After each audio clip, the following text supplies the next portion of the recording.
My brain tool number four, Kieran, that I think we've talked about a little bit and we've kind of alluded to it, but it's this concept of make the decision ahead of time.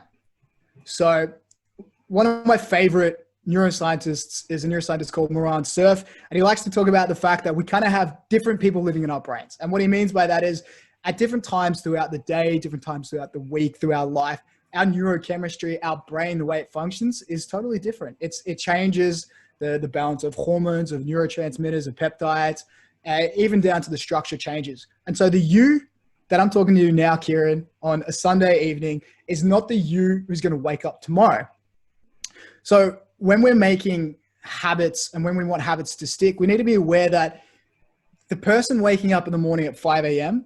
is not the same person who's going to bed at 11:30 p.m. convincing themselves that they're going to wake up and go for that 5-kilometer run. So one way you can really easily counteract that difference is to make that decision ahead of time, to make it easy for that person. And one way I have personally done this would be to just put on my workout gear before I go to bed.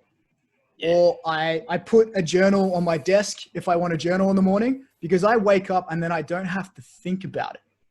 And that not having to think about it, that making that decision ahead of time for the future Sam, who is a grumpy person at 5 a.m. and doesn't want to do the work, reduces so much of the cognitive load and applies this law of least effort where it's a no-brainer, so to speak.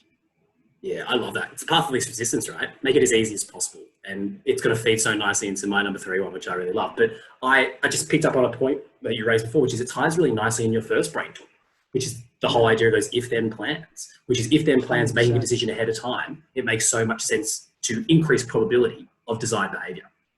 Absolutely. I mean, that great link. I actually did not see that connection. That's a great link. Yeah. Like if you want to wake up tomorrow morning and go for a run, then put your workout gear on and your runner's next to the door.